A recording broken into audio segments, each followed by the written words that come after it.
Bye-bye. Okay, good afternoon. This is Senate Institutions. It's Wednesday, March 26th. Just got off the Senate floor. And today we are hearing with and asking lots of questions if we have them.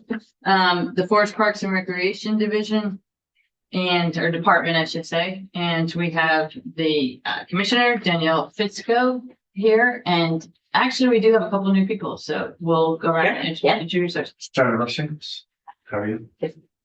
And I'm Rob Plunkett. I'm from the Bennington District. I'm Sam Rose. I'm on Orleans County, by the border. Great. And then we have Senator Major, who is from Hartford, so that district in Windsor, and I'm Wendy Garrison, as you know, Wyndham District. Okay, so take it along. Great. Danielle Fitzko is for the record, Commissioner of Forest Parks and Recreation. I think maybe your first presentation on the capital line items this year. Maybe not. No, but the first this week, I think. Okay. It's Our my first today, our favorite today. okay. This is my first time in the committee this year, so I'm going to give you a very short, high-level overview of FPR, so to give you a little bit of landing of who we are. With me, I have Frank Spalding. He's our project manager for Vermont State Parks. That's the biggest line item in our capital request. And Kate Everly, for those that were here last year, know her well. She used to be with BGS, but she's with FPR now as our legislative affairs and communications lead. So FPR, Forest Parks and Recreation, kind of like what our name says, we're all about forests, keeping forests healthy, intact, resilient, and sustainably managed. From state land ownership to private land ownership, Vermont is fortunate. We are forest strong. 4.5 million acres of Vermont is forested.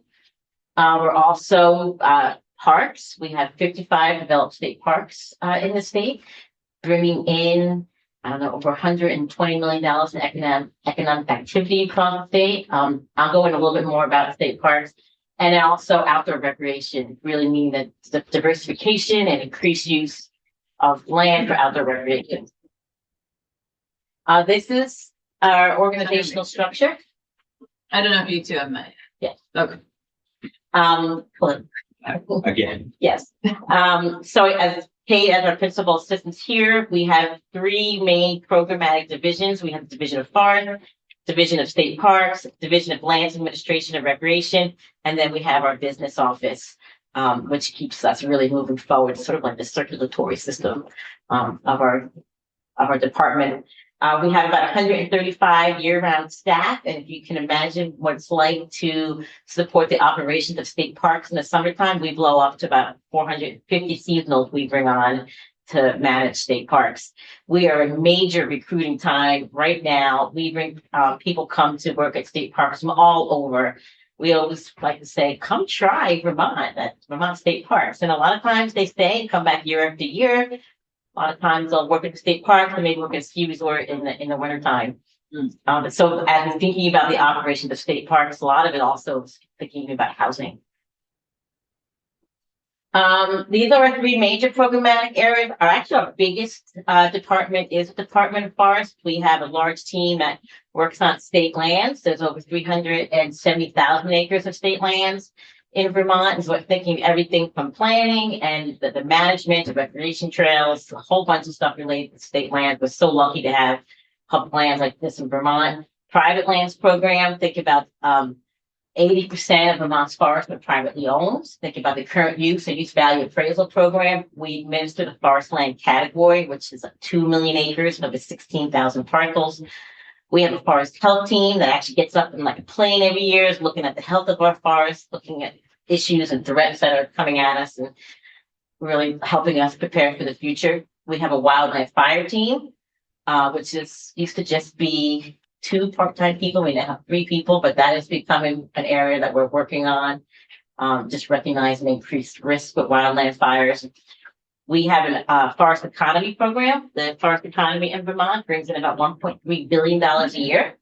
People don't recognize it, I think, as much as the agricultural side of working lands, but it's really an important economy for our rural areas of Vermont.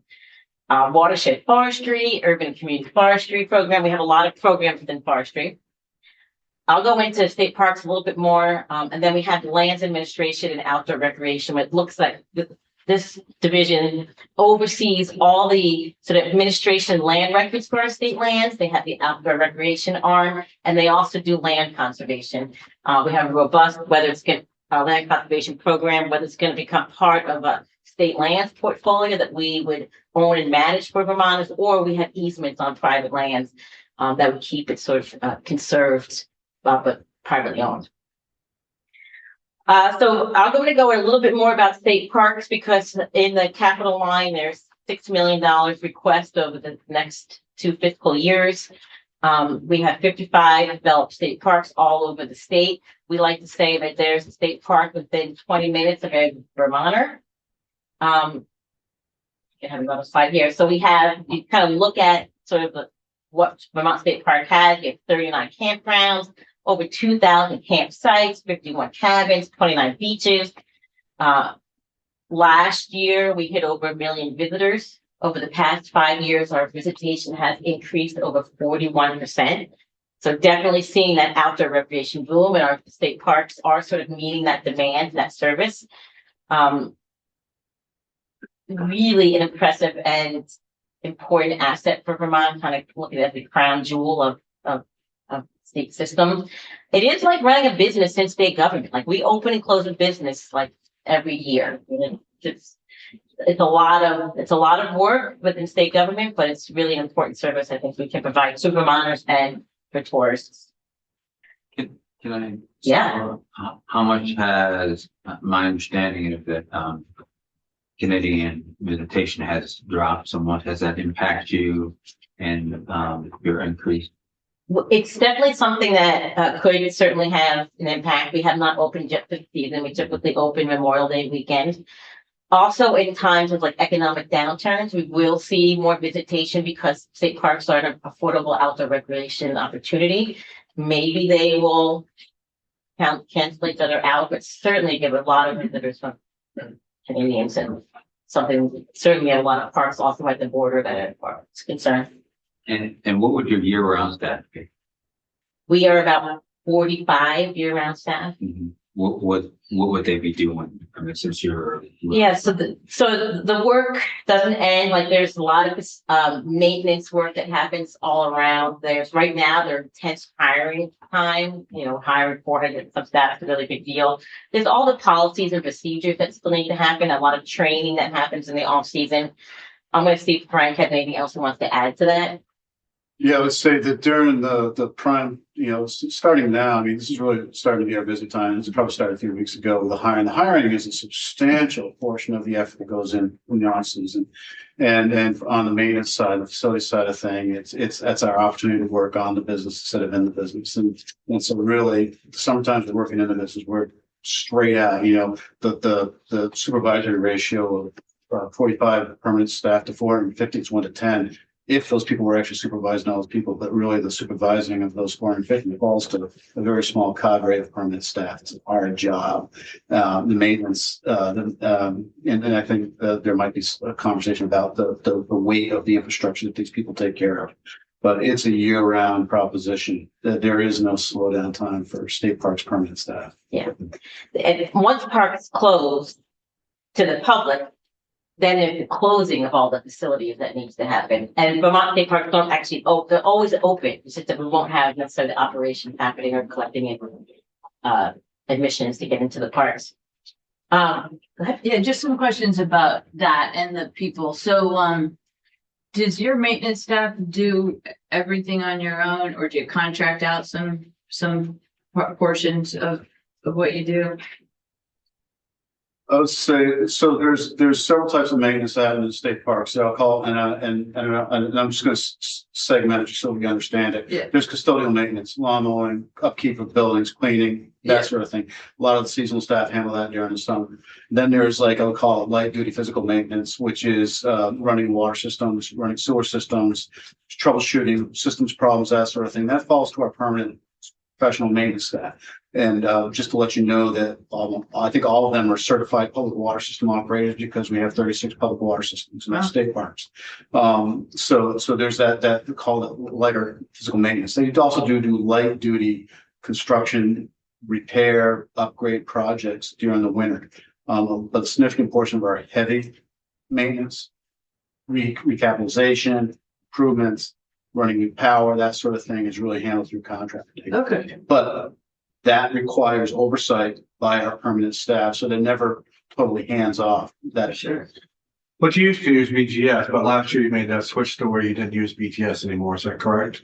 No, we've never, I'm gonna say we never used, we view our relationship with BGS as a partnership. We're in the same business. They've got their workload, we've got our workload. We share purchasing resources with them. We share contracts with them because they have a very robust retainer contract system that we use a lot. So we are utilizing BGS efforts substantially, but we don't really cross over in terms of on the ground maintenance. VTrans has stepped in and helped us out a lot recovering from floods, and that does deserve a mention. Okay. I will share, last year, I think we moved over $5 million to support state parks and capital projects, which was about 120 different contracts. And so if you think about the impact it has across the state, if we average it out, like $45,000 by contracts to 120 vendors across the state, in some really rural areas. But where we do move a lot of capital dollars for the huge amount of infrastructure that we have. I think this next slide sort of gets at it. People don't, I think, recognize, because when you go to state park, it's meant to be peaceful, but you don't recognize, like, you got a lot of bathrooms, you got shower facilities, you've got wastewater systems. There's a lot of infrastructure in the park system, and we are the biggest insured structure holder in state government. $280 million in infrastructure assets are within state parks. So that's by dollars. That is by square footage. No, so this is structure count. Just So count. Okay. yeah, so Yeah. we're number 3 for square footage and value. Okay. But but you talk about the number of systems to maintain: foundation, Yeah. envelope, finishes, roof. We have a lot of them.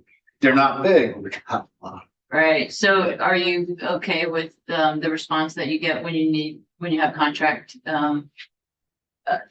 When you're contracting, do you have enough companies responding, bidding? Yeah. I don't think we have an abnormal experience, I guess is what I would say. Is like the retainer contracts, depending on the time of year and what the job is and where the job is, we may have some vendors say, I can't do that, but there's usually another vendor that can do that. Okay, good. Yeah, so I wouldn't say that there's an odd job here or there that's just so unique that somebody might not grab it right away, but I wouldn't say our experience is abnormal from any other agency. We do, we do acknowledge that we have to take care of our contractors. They're a critical partner of ours. We don't take them for granted. We don't abuse them. And to the extent that we can control it, we don't abuse them. We deserve everyone. We recognize that everyone deserves to make a profit.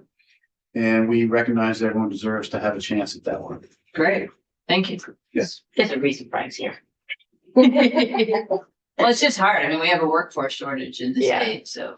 We do have umbrella contracts or retainer contracts set up, so that helps us move a little quicker. But we put that out pretty broadly. If I can, I was in Groton Forest on July 11th, the day after we had that flood in 24. And by the end of the day, our trusted partner contractor on retainer contract was rolling in with a truck ground. Wow. And so that's terrific. the importance of our partnership and that relationship. That's great. Yeah. This sort of categorizes sort of the type of facilities that we maintain for state parks. We sort of have the customer care. When you go and you visit the state park, you're going to want to have playgrounds or toilet buildings. We talk a lot about toilets. I think we have like 1,200 seats. 800 seats. It's a lot. Then there's the system care. So we have, as Frank mentioned, water systems, wastewater systems, electrical systems.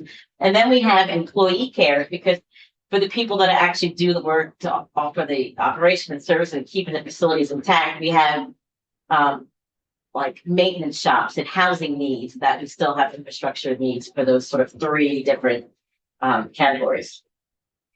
It's a little bit, probably more than most know, we have 40 miles of buried piping carrying drinking water and wastewater. Our maintenance staff are certified to run 35 regulated drinking water systems, 9 wastewater systems. A lot of our buildings are historic structures, so we work with Division of Historic Preservation. And operational environmental permits have increased a lot, and we are regulated by all the permits like everybody else. So we work quite a bit with DEC on like the 3-acre stormwater rule.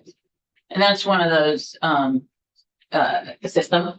yeah, that's a wastewater system, right? And That's a- Senator Ingalls, we Yeah, had those. that's the Presby system down actually at Fort Dome. Okay. Oh, And what I want to say is, and I apologize, Commissioner, I need to correct this slide. It's 9 large wastewater systems that are indirect discharge systems are specially permitted. We have hundreds of small household scale systems out there. Okay. So that 9 was meant to, those were all indirect discharge systems that discharge over 6,600 gallons per day that require special permitting and operation. okay.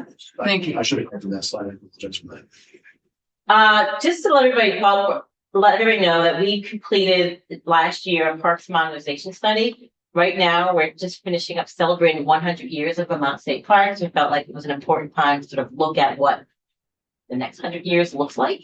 And so a huge, robust 1.5-year sort of modernization study. And some of the things that they found out during that study, particularly related to infrastructure, is that we could do better meeting sort of accessibility. That's sort of a focus, and any time we do any sort of modernization, we really think about how to be more accessible. We have some improvement needs on stormwater and wastewater management. How do we modern our sanitary facilities, and really thinking about sort of climate initiatives? How do we build so that we are less impacted and more resilient? And how do we reduce our footprint as Vermont State Park? So those are some things that came out of the study related to our portfolio of infrastructure that we manage. So that's sort of the overview of state parks. We have 3 capital line items in the capital bill. The first one, section 9, I think it's probably still line 87. And this line item is for FY26, a request of $3.5 million, and for FY27, $2.5 million for $6 million. If you look at our asset infrastructure, it's sort of the need to maintain it. It would look like more like $7 million a year, but we're grateful for the amount of money that we do get, and we do use it to leverage federal funds, particularly through the Land and Water Conservation Fund, through the National Park Service. So what's that wastewater thing in the middle? The It's just a- tank? That's just a septic tank. I mean, not just a septic tank, but it's a septic tank. Okay, so Yeah. it's a new, I'm used to the circular woods, but I mean. Yeah, I'm not sure, I can't remember where that is. With the hundreds of household systems, I think we've gotten rid of all our old steel tanks. Uh-huh, We had a lot of steel tanks out there, but this is looks like a separation, like a long tank for dealing with wastewater.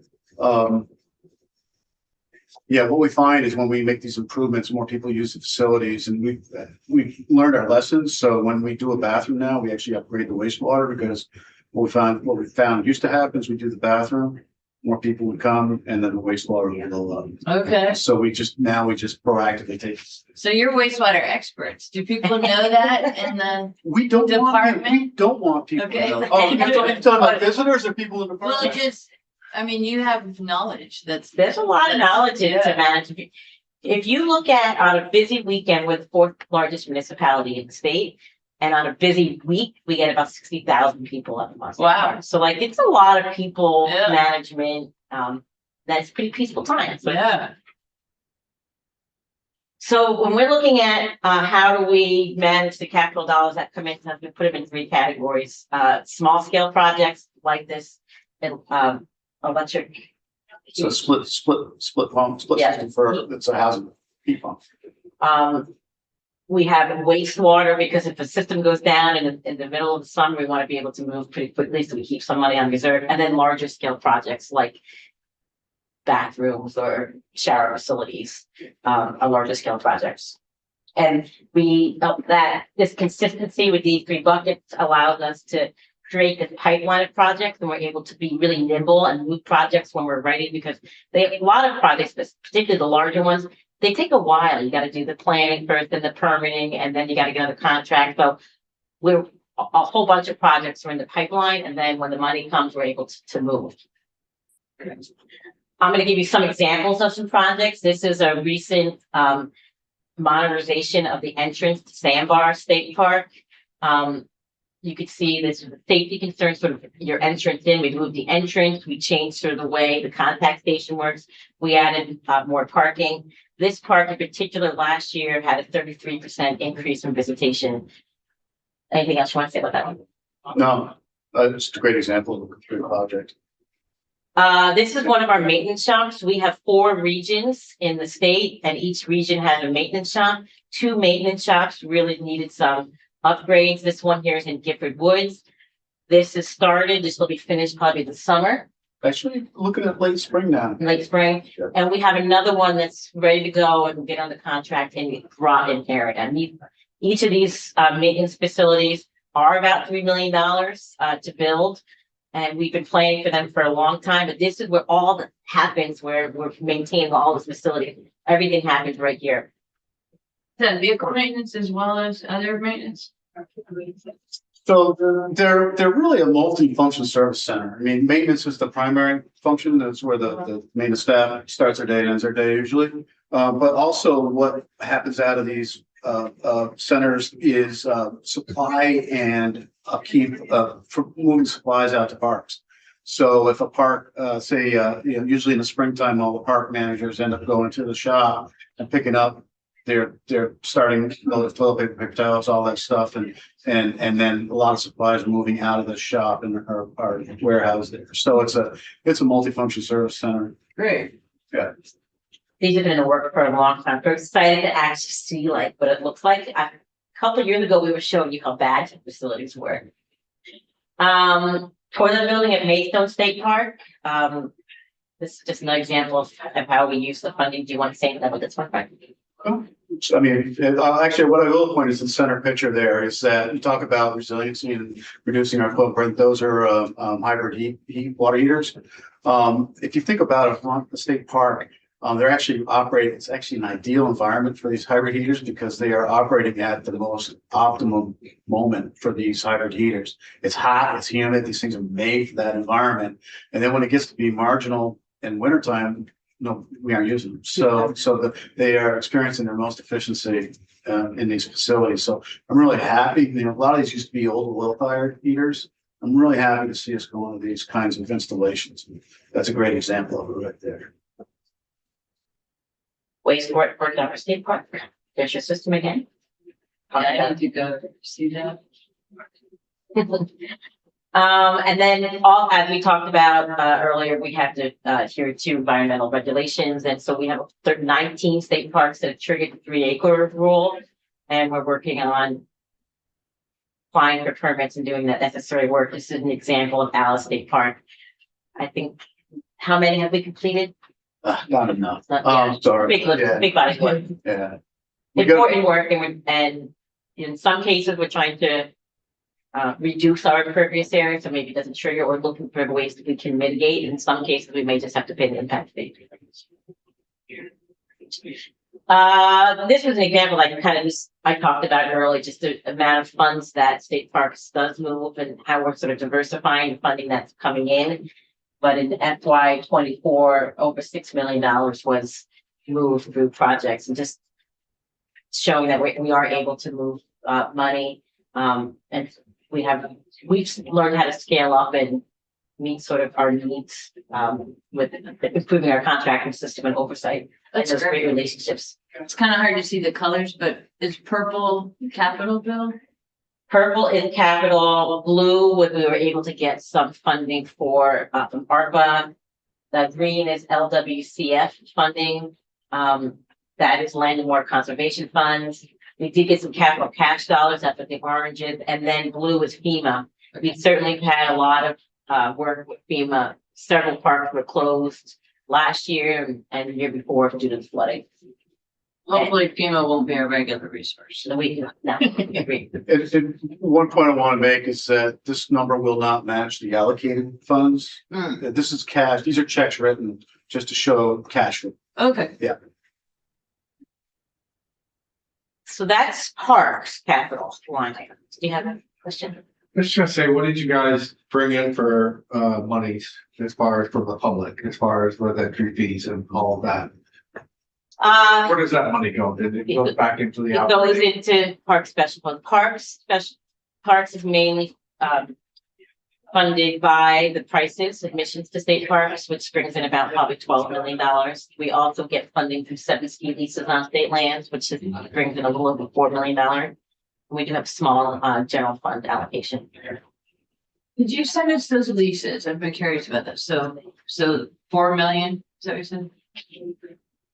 Yes, and we'd be happy to just, there's a long history here, like leases that are like 50 to 60 year old long leases, and we get a percentage of whether it's past prices for the percent of the lift that's on state land, and maybe some receipts for they're selling concessions or something in Philly that we own. So that's state parks. Our next, move to the next line item is line 88, and we call this public land access infrastructure, or we call it PLAY. When you're thinking of state parks, you have these the 55 developed state parks where you have that infrastructure. Then we have thousands and hundreds of thousands, a couple hundred thousand acres that are outside of designated state park, but we still have infrastructure needs there. So we have $700,000 allocated to FY26 and FY27. And I'll sort of give you a flavor of sort of how we spend those funds. Here's an example of how some funds would be potentially used is fire towers. We have 8 fire towers on state lands. They are no longer used for looking for fires, but they've become a recreational asset. People love to visit them, but they are in need of safety improvements, and we're working with historic preservation to do some upgrades to these 8 towers. Here's an example of Lake Willoughby, a fantastic spot. It's not a designated state park. It's free access, but it's loved and a lot of people visit it. And in those cases, sometimes we need to sort of improve or harden the infrastructure so we can manage the people better and also protect the resource. So about a $2 million investment in supporting the south end of Lake Willoughby. Everything from parking to trails to toilet. I think we have a composting toilet there. Right now, We're gonna be- we're running portalets until we can find out how the pattern's gonna work out. So continuous investment here, but we have these areas across the state where we get a lot of people to visit, and we need to sort of improve the infrastructure there. This is another area. This is in Camel's Hump, going up to Camel's Hump, where we just have a lot of people visiting, and a lot of times people will park on the side of the road. So we enhanced our parking area to get people off the town road. And so that's another area where we invest in infrastructure. This is Mount Philo, another high-use, loved area. A lot of people visit it, and our recreation trails couldn't take the use. So we had to build some greater infrastructure to manage that use. So this is sort of hardened stairs so that we can control erosion better and protect the other areas, and a bridge to go over some sensitive areas. This is for our city bridge, it's Camel's Hump in Huntington. And this is pretty far out there, and imagine like how bringing all this wood out there, but we replaced a bridge that was like 80 years old, and it's closed off. And so once the bridge became unsafe, we had to rebuild it, and we looked for designs that sort of kept with the historical nature of it. And this actually was a capital dollar, this is an example of a capital project. And then also we have 600 miles of roads, forest and parks access roads. And so some funding helps us maintain that road network. I think that is the last slide for what considered outside of designated state parks. Like as I mentioned, it's 360,000 acres. FPR owns and manages for the public about 200,000 acres. And then the last line item is in the clean water budget, section 10, line 100, called Forestry Access Road Water Quality Improvements. We have $200,000 in capital request this year. I'm actually going to skip a slide and go back to this. We basically, with those 600 miles of road across all A&R lands, we did very similar to what municipalities did when they did a road erosion assessment and identifying areas that are hydrologically connected. So if there was pollution loading, it would go into the waterways and identify areas that needed some improvement. So now we have an inventory of all of our roads and direct areas where we need to make some improvements to protect water quality. So it's great to have this inventory for us to really identify the areas that need improvements and what the practices are. So these are the types of practices that we do: ditch relief culverts, we disconnect culverts, we armor culvert outlets, we properly size culverts, we fix how we're crowning roads or installing new road surface material. This is a before and after. So now we can strategically go out and make these improvements. And so that's what these dollars do, is allow us to address those water quality concern areas strategically. And we base it on high priority areas. And so sometimes we match capital dollars from the play line with these water quality dollars, so we can do water quality improvement, but also be really efficient and do like a whole road segment at one time. Yeah, that's great. And I won't tell the municipalities what a great job you're doing, but just having those roads and especially the hydrologically disconnected identified, that's. I think that's we learned it from the municipality. We took a beat off of municipalities Did you? and Okay, modeled good. it for A&R roads. Good, because I was gonna say A&R can, you're part of A&R. Yeah. They can Mhm. learn from, the practicality of Ideally, we the want to regulations. look at this for trails in the future too, as well, looking for like targeted areas we want to make some improvements on. Great. So I think that is our capital 3 line item request. I'm happy to answer any more questions. I know you're just gonna be digging into it. We can come back, or any follow-up questions we can provide. I just have a couple questions about the forestry operations.